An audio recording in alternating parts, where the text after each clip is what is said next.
Shalom y bienvenidos a Vía Haftaj Israel, una frase hebrea que significa amarás a Israel. Esperamos que se queden con nosotros, ya que nuestro maestro, el Dr. Baruch, nos compartirá una enseñanza expositiva de la Biblia. El Dr. Baruch es profesor titular del Instituto Zera Abraham, con sede en Israel. Aunque todos los cursos en el instituto se imparten en hebreo, el Dr. Baruch se complace en compartir esta enseñanza en inglés con doblaje al español.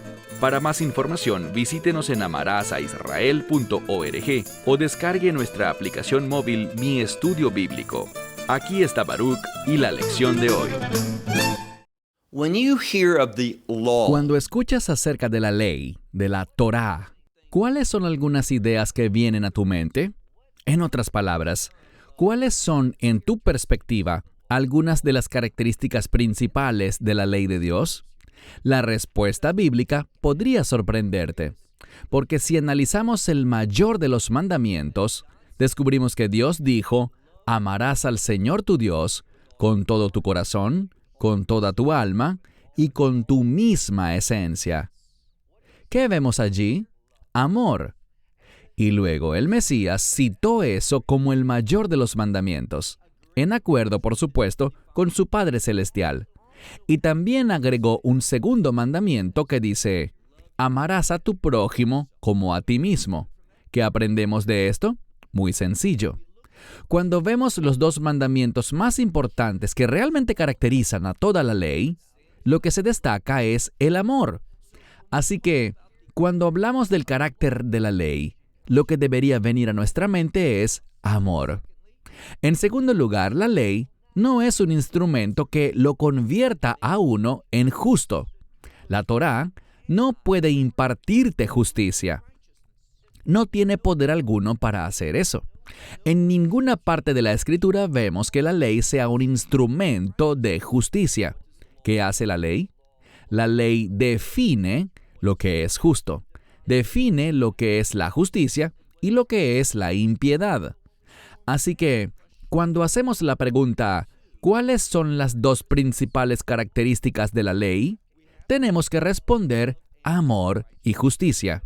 Y lo que vamos a ver en nuestro estudio de hoy es que estos dos conceptos, el amor y la justicia, van a tener un papel significativo en este pasaje de la Escritura de Primera de Juan, capítulo 3. Dicho esto, toma tu Biblia y ve conmigo a la epístola de Juan. La primera epístola de Juan, capítulo 3. Mientras encuentras eso en tu Biblia, quiero compartirte que, como ya debes saber, el Nuevo Testamento fue escrito en griego. Así que cuando hablamos de gramática, nos referimos a la gramática griega y no necesariamente a la gramática de otros idiomas. En griego, el tiempo presente tiene dos mensajes principales. Hay un énfasis en los verbos aquí. No todos están en tiempo presente, pero un notable porcentaje, en una medida mayor a lo que usualmente se acostumbra, aquí encontramos verbos en presente. ¿Y qué puede indicar eso? El tiempo presente en griego puede hablar de una situación única, un momento en el tiempo, un solo evento en el tiempo. También puede usarse para hablar de algo que es la norma, algo que es consistente, algo que continúa sucediendo con frecuencia, algo que se repite. Ahora, aquí no estamos hablando principalmente de un momento único en el tiempo, sino que estaremos hablando, y en breve te daré ejemplos de esto que serán muy obvios, que estamos hablando de algo que caracteriza, algo que es consistente, algo que es la norma. Y es muy importante que entendamos ese uso del tiempo presente en el griego bíblico, para que no terminemos sacando una conclusión equivocada. Y si en efecto llegásemos a esa interpretación errada, veremos que hay otras escrituras que claramente la refutarían. Así que vamos a llegar a un punto que puede ser aclarado completamente por otras escrituras. Bien, Leamos entonces el verso 1. Primera de Juan 3, verso 1. Dice: Mirad cuál amor el Padre nos ha dado. Hay una singularidad. Bien, algunas Biblias dirán, ¿qué clase de amor? ¿Qué tipo de amor? Y todo esto es para enfatizar al lector que este amor que Dios nos ha dado es único, es diferente. Así que una vez más, mirad, y esta palabra significa percibir, comprender. Un término que implica llegar a una conclusión adecuada, basada en la evidencia, basado en lo que ves, lo que experimentas. Mirad cuál amor el Padre nos ha dado. Bien, no dice Dios, aunque obviamente habla de Dios Padre, el Señor, pero tampoco dice el término Señor. La razón por la cual se habla del Padre aquí es porque Padre es un término que se refiere a alguien que da, a alguien que provee, a alguien que suple. Lo que se enfatiza aquí es que Dios es la fuente de esta provisión. Por eso es llamado aquí el Padre. Y otra verdad importante con respecto a este pasaje es esta frase que dice, nos ha dado. Está en tiempo perfecto, que es una construcción gramatical que implica que lo hizo en el pasado, esa obra, la cual hizo disponible para nosotros su amor, que ocurrió en el pasado, pero sus implicaciones siguen siendo ciertas hoy, y aquí está la clave, continuarán siéndolo en el futuro. Lo que el texto nos está diciendo es que ese amor de Dios, que espero que ya hayas recibido en el pasado, lo experimentaste entonces, ese mismo amor está contigo ahora y continuará estando contigo en el futuro. El amor de Dios no se apartará una vez que lo recibas, estará contigo de manera constante. Buenas noticias que nos brindan seguridad por ese hecho. Este es el énfasis del tiempo perfecto usado aquí. Mirad cuál amor nos ha dado el Padre, y ahora vemos el resultado de este amor, para que, hijos de Dios, seamos llamados. ¿Qué es lo que me gusta de esto? Bueno, hay algo que nos hace ser llamados hijos de Dios. ¿Y qué será? Su amor. Sin recibir su amor, y por cierto, solo hay una manera de recibir el amor de Dios, y es a través del Mesías Yeshua, a través del mensaje del Evangelio, a través de los parámetros y leyes espirituales que el Evangelio enseña. Así que, una vez que recibimos el amor de Dios Padre, el resultado de eso, y aquí hay una palabra de propósito, con el fin de que, ese es el propósito por el cual Él nos otorgó su amor, con el fin de que seamos llamados hijos de Dios. Y en cuanto a la palabra hijos, debo aclarar que el término en griego es un término neutral que habla de hijos o hijas, sin distinción de sexo. Y esta palabra genérica para hijos o hijas implica una relación, y también nos proporciona, como lectores, un contexto de ternura, afecto y amor. Así que Dios nos ama, pero también tiene un gran afecto y ternura por nosotros. Y por eso hizo disponible su amor para nosotros, para que pudiéramos ser receptores de todas las provisiones que Dios quiere darle a sus hijos. Este término para padre también habla de que somos sus hijos, y por tanto Él se ha hecho responsable de nosotros. Esto va de la mano con el hecho de que la buena obra que ha comenzado en nosotros, Él la completará. Luego dice, por esta razón, ¿por cuál razón? Por el amor de Dios. Por esta razón, el mundo no nos conoce. ¿Por qué no? Porque no lo conoció a Él. Y un aspecto en esta última parte del versículo muestra una relación.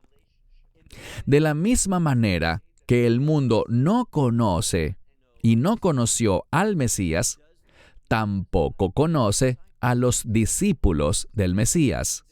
Hay una consistencia. Ellos lo rechazan, no lo entienden, no perciben correctamente quién es Él. Por lo tanto, no nos entenderán ni percibirán quiénes somos nosotros. Lo que esto demuestra es una desconexión entre nosotros como creyentes y el mundo. El mundo no nos comprenderá, no nos apreciará, no valorará las cosas que Dios está haciendo en nuestra vida. No estará de acuerdo con nuestra visión, nuestra perspectiva, nuestros pensamientos, ni con lo que somos o con cómo priorizamos las cosas. No solo habrá una desconexión, sino que esto llevará, y lo veremos proféticamente, esto llevará al enojo colectivo. Lo que vendrá será una oposición masiva del mundo contra los creyentes. El mundo estará en contra nuestra, vendrá en contra nuestra. Esto es lo que dice el pasaje. Versículo 2. Amados. Bien, ya que somos receptores del amor de Dios, somos amados. Así que dice, amados, ahora, hijos de Dios, somos. Esta es una declaración que busca subrayar y enfatizar nuestra identidad. ¿Quiénes somos? Somos hijos e hijas de Dios. Y aún no se ha manifestado, aún no se ha revelado lo que seremos. Y la respuesta a por qué no se ha revelado es porque realmente no podemos comprender ni apreciar lo que en última instancia este amor de Dios que Él ha provisto, está proveyendo y proveerá, lo que el resultado de ese amor producirá en nuestra vida. Así que lo sabemos, podemos declararlo ahora. Nosotros somos sus hijos, tenemos una relación con Él, somos su familia. Pero lo que seremos aún no se ha revelado. Eso es lo que está diciendo. Pero sabemos, sigue leyendo, pero sabemos que cuando Él se manifieste, semejantes, es decir, vamos a ser como Él. Literalmente dice, semejantes a Él seremos. Imaginen eso. Lo que nos dice en este momento es que no podemos comprender ni apreciar completamente lo que seremos, pero seremos semejantes a Él. Bien, esto no significa que seremos divinos, ni que estaremos en su mismo nivel. Absolutamente no. Pero vamos a reflejar la gloria que emanaba de Él, que estaba dentro de Él. Vamos a reflejar eso. No emanará de nosotros, pero sí la reflejaremos. Así que esa misma gloria será visible. La diferencia, y esto es un tema teológico enorme, es que cuando el Mesías fue transfigurado en aquel monte de la transfiguración, lo más especial fue esto.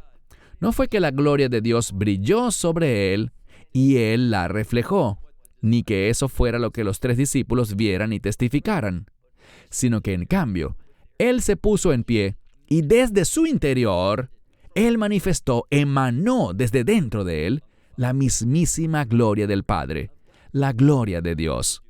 Nosotros nunca podremos hacer eso, pero hemos sido llamados a reflejar esa misma gloria.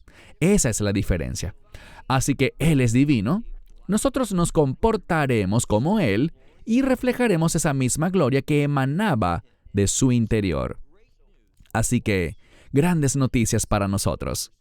Luego a mitad del verso 3 dice, porque nosotros lo veremos a Él tal como es. Imaginen eso. Lo vamos a ver tal como Él es. ¿Qué nos comunica esto? Muy sencillo. Nosotros vamos a tener conocimiento de quién es Él y cómo es Él, de cuáles son las implicaciones de que Él sea el Hijo de Dios. Y cuando sepamos esto, ese conocimiento nos transformará. Mientras mejor entendamos al Mesías, no solo su nombre, no solo lo que ha hecho, sino quién es Él realmente, porque intelectualmente sabemos que Él es Dios. Él es Emmanuel, Dios con nosotros. Pero eso es algo aquí arriba. Cuando entendemos eso en nuestro corazón, tendrá un impacto muchísimo mayor. Así que lo veremos tal como Él es. Versículo 3. Y todo aquel que tiene esta esperanza en Él. Está hablando de algo que no es una situación única para un creyente, sino que debería ser la norma. Está usando aquí un participio que tiene una función descriptiva. Busca describir algo. No está describiendo algo especial para un creyente en particular, sino que esto debería ser la norma para todo creyente. Esto es lo que Dios desea. Mira de nuevo el verso 3. Y todo aquel que tiene esta esperanza en Él, cuya esperanza está fundada en Él, esa es la singularidad de lo que esta redacción griega dice aquí. Todo aquel que tiene esta esperanza en Él, ¿qué hace? Todo aquel que tiene esa esperanza, dice, se purifica a sí mismo, así como aquel es puro. Tenemos que subrayar algo, porque la mayoría de las traducciones hacen lo siguiente. Ellos toman el pronombre demostrativo, es decir, la palabra este o aquel, y lo traducirán en masculino con la palabra él. Así que, en ese caso, colocan él es puro. Pero el texto no dice él, no usa ese pronombre. No es un pronombre personal, sino un pronombre demostrativo. ¿Y cuál es la diferencia? Bueno, el término demostrativo habla de una palabra cuyo propósito es demostrar y enfatizar algo. Así que está demostrando que Él, y por lo tanto lo está enfatizando, que Él es puro. Cada vez más este pasaje de la Escritura lo que nos está diciendo es esto. Lo que Él es, nosotros somos llamados a serlo también. Eso es en lo que nos vamos a convertir. Esa es nuestra identidad. Y debemos manifestarlo ahora. No solo en algún momento futuro, sino ahora. Así que dice, mira de nuevo el verso 3. Todo aquel que tiene esta esperanza, ¿qué esperanza? La esperanza de lo que vamos a hacer. ¿Y dónde vamos a hacer eso? En el reino de Dios, nuestro futuro hogar eterno y nuestro futuro estado eterno de ser, tal como Él. Dice que todo aquel que tiene esta esperanza en Él, se purifica a sí mismo, así como aquel, enfatizándolo así, señalándolo a Él, como aquel es puro. Verso 4. Porque todo aquel que comete pecado, también comete iniquidad. Vamos a ver algo. Hay una unidad aquí, una unión entre el pecado y la iniquidad. Esto es enorme, porque lo que la Escritura nos va a mostrar es que hay una relación especial entre lo que expresa la ley, el amor y la justicia, y aquel que es uno con el Mesías. Si somos uno con el Mesías, vamos a andar en amor, demostrar amor y practicar la justicia. De la misma manera, aquel que vive en pecado, ¿qué estará haciendo y practicando? Estará consistentemente cometiendo iniquidad. Iniquidad es una palabra que en griego literalmente significa ausencia de ley y señala cuán alejada está esta persona de lo que se supone que debemos ser. Se supone que debemos obedecer la ley. ¿Y qué significa eso? Significa caminar en amor y practicar la justicia. Las dos características de la Torá. El pecado expresa ausencia de ley, así que dice aquí, verso 4, todo aquel que comete pecado, sin excepción, también iniquidad practica o comete. Y el pecado es iniquidad. Literalmente podríamos decir que el pecado va en contra de la ley. Versículo 5. Y sabéis que aquel, o sea, ustedes saben que aquel, y aquí está, ha sido manifestado. Sabemos que éste ha sido manifestado. No dice que él ha sido manifestado, lo cual es cierto, sino que enfatiza que aquel, hablando del Mesías, ha sido manifestado. ¿Por qué? Para que nuestros pecados él levante. Esta es una palabra que significa remover, llevarse algo. Así que él fue manifestado cuando vino a este mundo hace unos 2000 años, o un poco más. Cuando él entró en este mundo, él vino, y esto es lo que la Escritura dice, para llevarse nuestro pecado. Ese era su llamado. Él hizo la obra, pero que esa obra te beneficie o no dependerá de si tú la recibes. Para que nuestros pecados él quite, los remueva. Y pecado en él no hay. La razón por la cual él pudo hacer esto perfectamente, que pudo cumplir la voluntad de su Padre, es que él nunca pecó. Y esto también está siendo proclamado en este versículo, que dice, y pecado en él no hay. Una declaración enfática. Versículo 6. Todo aquel que en él habita, permanece. Esto es importante porque nos muestra una condición. Esto no está hablando de ser salvo o no ser salvo, de perder la salvación o recuperar la salvación. En ninguna parte de la Escritura vemos eso. De lo que habla es de permanecer en una relación de obediencia. Si yo caigo en rebeldía, si soy infiel, la Escritura dice que Él sigue siendo fiel. Ese amor que tiene por mí, una vez que entro en esta relación a través del nuevo pacto, puedo estar seguro de que Él no retirará su amor de mí, nunca me dejará ni me abandonará. Pero cuando caigo en rebeldía, no seré receptor de toda su provisión. No estaré haciendo lo que le agrada a Él. Cuando yo elijo pecar, eso me acarreará consecuencias terrenales y también algunas veces consecuencias espirituales. El asunto no es que Dios te vaya a rechazar. El asunto es que Él no estará complacido contigo. Pero noten lo que dice. Estamos en el versículo 6, donde dice, todo aquel que en Él permanece. Ahora, de nuevo, es un participio para describir a alguien. Aquel que permanece o habita en Él no peca.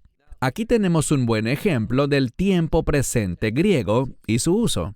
Está hablando de una norma. Está hablando de una situación. Si yo permanezco en Él, en su palabra, en su voluntad, cumpliendo sus propósitos, no voy a vivir pecando. Este versículo y este pasaje no están diciendo que si eres un verdadero creyente, nunca jamás pecarás. Sabemos que no es así, porque nos dijo antes que si pecamos, Él escribe estas cosas para que no pequemos, pero si pecamos, tenemos un abogado, tenemos un intercesor, el justo, quien intercede por nosotros, quien nos perdona. Así que en ninguna parte de la Escritura vemos que un creyente, una vez que se convierte en creyente, jamás peca, nunca más comete ninguna transgresión. No, lo que la Escritura dice es esto: cuando yo habito en Él, cuando permanezco en Él, no voy a estar pecando en ese momento, porque todo aquel que peca no le ha visto ni le ha conocido.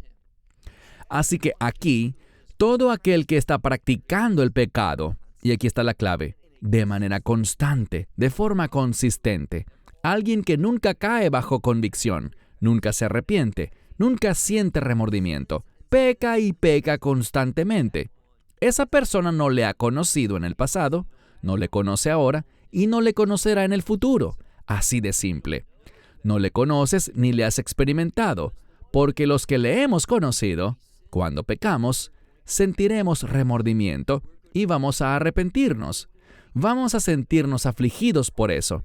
Nuestro espíritu sentirá los efectos de ese pecado. No será motivo de alegría. No vamos a vivir en pecado. De eso habla este texto. Pero aquel que está pecando constantemente, ese es su estilo de vida, esa es su norma. Hay una consistencia en su intención de ir contra la voluntad de Dios. Se debe a que no le ha visto, ni tampoco le ha conocido. Versículo 7. Pero en cuanto a nosotros, nos habla de un comportamiento diferente, una situación diferente. Mira ahora el verso 7. Hijos, no permitan que nadie los engañe. Así que, hijos o hijas, no sean engañados. No dejen que nada ni nadie les engañe. Aquel que practica la justicia, y de nuevo, esta es una descripción, pero también habla sobre lo que es la norma, lo que es consistente. Dice aquí, no dejen que nadie los engañe. El que practica la justicia es justo, así como, y es enfático, así como aquel es justo. Entonces hay una consistencia y hay un acuerdo. Así como él, o literalmente aquel, y habla del mismo Yeshua. Y me dirás, ¿qué diferencia hace si dice como él es justo o si dice como aquel es justo? El término aquel, como mencioné antes, se usa simplemente para demostrar algo. Que él es, de manera enfática, que él es justo. Ahora, nosotros podemos hacer acciones justas, pero toda nuestra justicia proviene de él. Todos conocemos el versículo que dice que su justicia nos fue imputada. Así que nosotros, por nosotros mismos, no somos justos.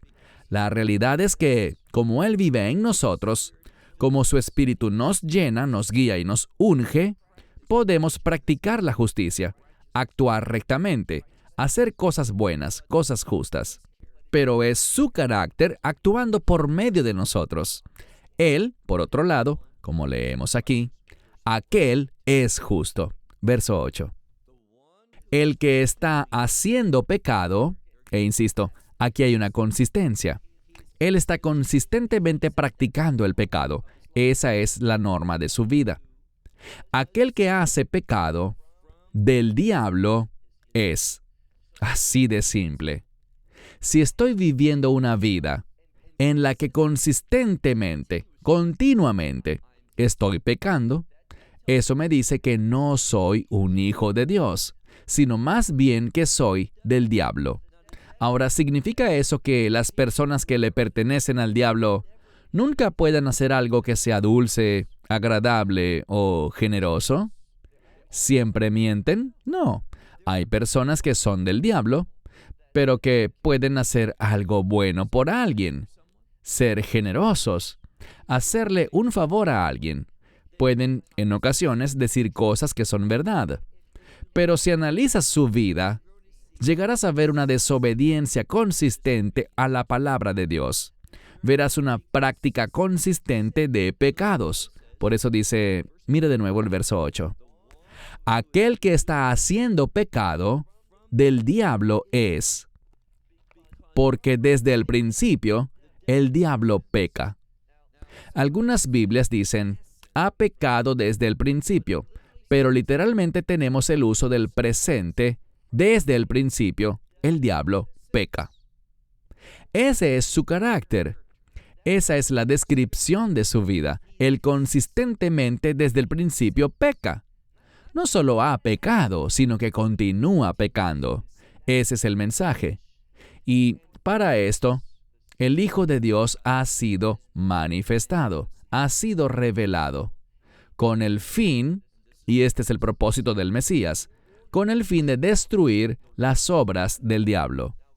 Tenemos que ver esto en dos niveles: la obra que el diablo mismo está haciendo, la obra que sus siervos, los demonios, los espíritus inmundos están haciendo, y también Él destruirá las obras del diablo que los seres humanos cometen. Así que vino un tiempo en el que el Mesías fue manifestado y ganó la batalla. ¿Cómo ganó la batalla? En la cruz. ¿Cuál es la prueba de eso? La resurrección. Así que Él va a derrotar perfectamente al enemigo. Y la palabra aquí es un término que significa destruir por completo. Versículo 9. Todo aquel que es nacido de Dios, y noten esto, que ha nacido. Habla de algo que no podías hacer por ti mismo. Está en modo pasivo. Para nacer debes ser engendrado. Alguien te engendra. Y en segundo lugar, está en pasivo perfecto, lo que significa que este nuevo nacimiento que te sucede a ti, tú no te concibes a ti mismo, sino que eres concebido, está en pasivo. Y vemos que esto sucedió en el pasado. Sigue siendo cierto en el presente y continuará siendo así. La gramática es muy importante. Así que todo el que ha nacido de Dios, dice, pecado no comete. ¿Significa eso que nunca, jamás, si es un creyente nacido de Dios, nunca cometerá pecado? No significa eso. El uso del tiempo presente significa que esta no es una característica consistente de su comportamiento. No es lo que es la norma, no es lo que lo describe ni lo que lo define. Puede pecar, pero no es un pecador. Cuando peca, es algo fuera de la norma. ¿Qué es lo que hace regularmente? Él practica la justicia. Él ama. Él demuestra el amor que ha recibido de Dios a los demás. Hacia allá va este pasaje. Leamos de nuevo. Todo el que ha nacido de Dios, pecado no comete de manera consistente, porque su simiente en él permanece o habita. Así que el hecho de que la simiente del Mesías, que es su presencia a través del Espíritu de Dios, que mora en nosotros, el Espíritu Santo o el Espíritu del Mesías, ya que la simiente de Dios, su simiente, permanece en él, esa presencia del Mesías no permitirá que esa persona camine consistente y continuamente en pecado. Esa semilla o simiente producirá que caiga bajo convicción. Esa simiente hará que él se arrepienta. Esa semilla hará que quiera volverse en obediencia a la voluntad de Dios. Y dice, segunda parte del versículo 9, y él no puede pecar. Bueno, sabemos que los creyentes son capaces de pecar. Entonces, ¿qué nos dice esto? Que esta persona no podrá vivir consistentemente en pecado. El pecado no será algo que pueda tolerar de manera consistente. ¿Qué será lo que hará consistentemente? Lo vimos ya, la justicia. Cumplir la voluntad de su Padre, caminar en obediencia al ministerio del Mesías, lo que el Mesías haría, lo que el Mesías le interesa, su obra, su trabajo para el reino. Esa será nuestra nueva naturaleza. Nacimos de nuevo para eso. Tenemos una nueva condición. Ahora, ¿de vez en cuando la carne nos derrota? Lamentablemente sí, pero eso no será lo que nos defina, ni lo que será conocido como la suma final de nuestras acciones en nuestra vida. No viviremos en pecado. ¿Por qué? Porque de Dios Él ha nacido. Versículo 10. Y en esto, los hijos de Dios y los hijos del diablo son manifestados. Lo que ha sido manifestado es la capacidad de discernir quién pertenece a Dios y quién pertenece al diablo. ¿Cómo sabemos quiénes son los hijos de Dios y quiénes son los hijos del diablo? Muy sencillo. Por cómo se comportan. E insisto, somos salvos por gracia por medio de la fe, pero habiendo sido salvos, nuestras obras nuestras acciones van a manifestar esa fe o la falta de ella, si somos siervos de Dios o si somos siervos del diablo. No hay una posición intermedia. Es una cosa o la otra. O eres siervo de Dios o eres siervo del diablo. Ahora, piensa por un momento. Si eres un creyente verdadero, ¿quisieras ser asociado, considerado o descrito como un hijo del diablo? Obviamente no. Eso nos resulta repulsivo. Eso no es lo que somos. Nuestra identidad es ser siervos del Dios viviente. Entonces, quiero vivir en justicia, no porque mi salvación dependa de ello, porque no es así. Mi salvación depende de la cruz, y ya fue cumplida. Dios dijo que fue perfectamente cumplida. Dio testimonio de ello al resucitar a su Hijo de entre los muertos. Así que yo soy salvo, tengo plena seguridad de ello, y la prueba de eso, el testimonio de eso, es que quiero ser un hijo obediente de Dios. ¿Por qué? Porque es lo correcto, es lo bueno, es lo mejor. Es lo que más gozo produce desde la posición de la eternidad, desde la posición de la verdad, de la realidad. No quiero ser un hijo del diablo. ¿Por qué? Porque sé lo que le pasará al diablo. Así que esto se nos revela y es lo que nos está diciendo. Así se manifiesta a quién pertenecemos. Luego dice a mitad del verso 10, aquel y todo aquel que no practica la justicia no es de Dios. Es una ley. Si no estás constantemente preocupado por la justicia y comportándote íntegramente, si eso no te describe, entonces dice que no eres de Dios.